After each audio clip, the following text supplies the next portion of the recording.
Day of October 2012, a Saturday. A very warm welcome to KTN Live at One. I'm Sophia Wanuna.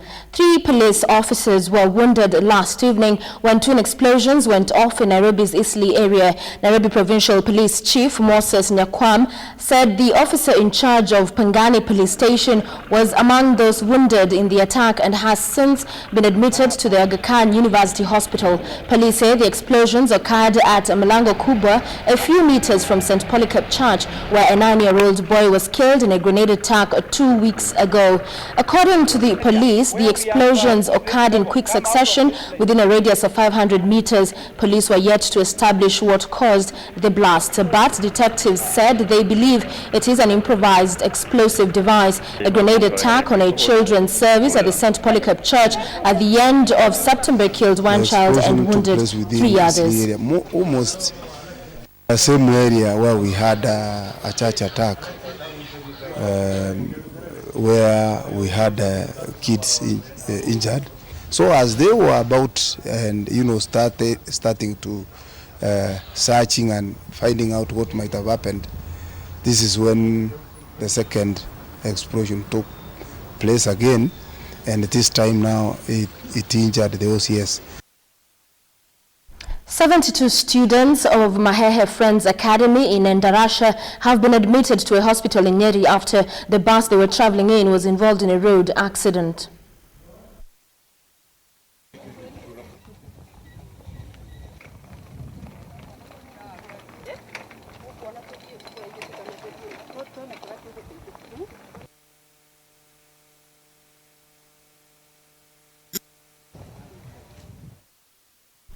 A group of communities and civil society representatives have criticized senior officials in the Ministry of Forestry and Wildlife for locking them out of the process of making a new wildlife policy and bill now waiting to be taken before the cabinet. The groups have expressed fears that provisions in the draft Wildlife Management and Conservation Bill 2012 that allows sport hunting, culling of wildlife, trade in trophies of wild animals and donation of wild animals to other countries would lead to the demise of Kenya's wildlife. The communities have sent a passionate appeal to the Minister for Wildlife to immediately withdraw the controversial bill so that it can be amended in a way that recognizes the important role wildlife resources play in the country's development. Representatives of communities and civil society interested in wildlife conservation converged here to ventilate their concerns over the new draft Wildlife Management and Conservation Bill 2012 that may soon be tabled before the Cabinet for discussion and approval. The groups are apprehensive that though the new bill outlaws sport hunting, it certainly allows for the same by giving the relevant minister and or cabinet secretary powers to license game ranchers to crop animals through what it defines as harvesting of animals for a range of products. Both communities and some wildlife conservation groups are also troubled by provisions in the bill which allows the sale of live animals, culling of wildlife, trade in wildlife trophies such as ivory, rhino horns, skins and hides, and donation of wild animals to other countries. The group suspects senior officials at the ministry may have been working in cahoots with international NGOs and game ranchers to destroy Kenya's wildlife and want the matter investigated. Those driving it have distorted the original draft wildlife policy and bill. We are calling upon Honorable Wekesa to, 1, immediately withdraw the wildlife policy and bill so that it can be amended. Though the new bill outlaws cropping and sport hunting, it still talks about the minister being able to give license to people to be able to do that. If you look at this new bill, it is bringing in things that will endanger our wildlife. Wildlife conservation groups want clear provisions on compensation for loss of life, injury and property entrenched in the draft Wildlife Management and Conservation Bill. This, they say, will help reduce the human-wildlife conflict that has been on the rise in recent times. In the current provision of this bill, it is giving across the board the property, the wildlife, the livestock, the fences, the farms, because obviously it will be paying them on the equivalent of the market rate, if it is in terms of maize farms or wheat for that matter, sheep and goat, donkey, cow, and so forth. The groups want effective community participation in the new draft bill as it is aligned with the Constitution with clear provisions on management of wildlife resources at devolved governments. Patrick Amimo, KTN Live at One. Now, Kenya presidential aspirant Martha Karua says corruption and impunity on Kenyan roads are the major contributors of road carnage that continue claiming thousands of lives annually. The Gishugu Member of Parliament is urging drivers and pedestrians to adhere to the highway code to reduce the rate of accidents. Meanwhile, the National Road Safety Agency has threatened to cancel licenses of all driving schools from next year to pave way for retraining of drivers who will be examined by a national body. The high rate of road carnage in the country dominated the 13th annual National Road Safety Dinner that brought together stakeholders in the transport sector. Gishugu MP Martha Karua, who was the chief guest, decried that slackness in adherence to the road transport rules and regulations is a major contributor to the increased accidents. Karua says both police and the public are compromised in their duties to keep the roads safe.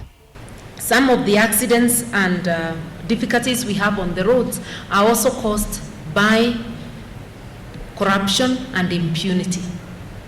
The drivers, if they can give the police kitu kidogo and get away with it, they will continue disobeying the rules. The National Road Safety Agency, on its part, is warning cancellation of all driving school licenses beginning next year owing to an influx of unqualified drivers on the Kenyan roads.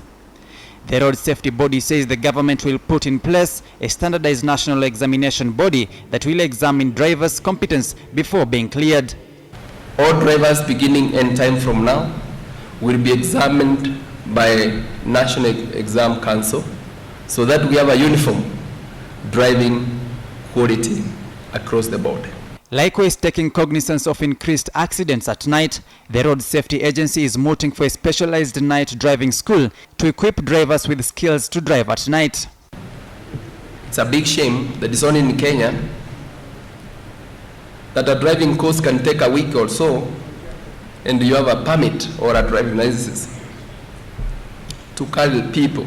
Other road users who really need to be sensitized are those with personal vehicles.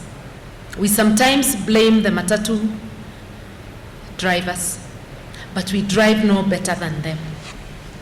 During the event, 12 companies in the transport sector were awarded as best institutions in various categories.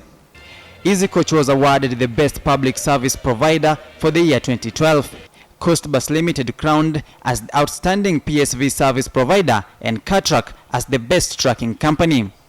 Other institutions crowned were Ocean Engineers, Hakika Transport Services Limited, Trans Trailers Limited, Masters Fabricators Limited, Lab Singh, Vasani Brake Linings, Roy Trans Motors, and Samaj School. Samogina, KTN Live at One. President Mwai Kibaki has assented to the breast milk substitutes regulation and control law. The law that has ruffled the feathers of manufacturers seeks to regulate the promotion of infant formula, feeding bottles, spouts, and related substitutes. The proponents of the law argue that it is meant to promote exclusive breastfeeding for infants up to the age of 6 months and later mixed feeding up to 24 months. The law prohibits manufacturers of the designated products from advertising, giving the products to mothers as gifts, and even funding research on infant nutrition. Exclusive breastfeeding rates in Kenya stand at 32% according to the Kenya Demographic and Health Survey of 2009.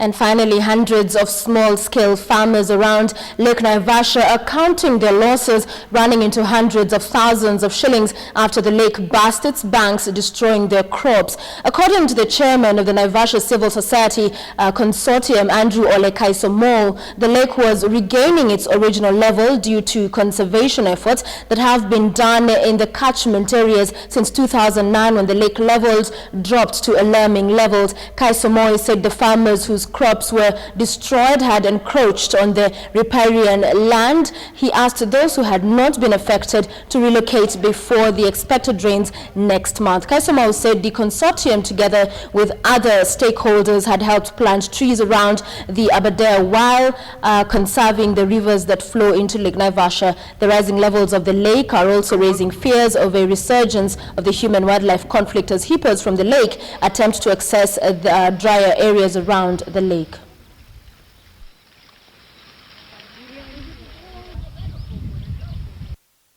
And that's all for KTN Live at 1. Thank you very much for watching. Enjoy the rest of your afternoon.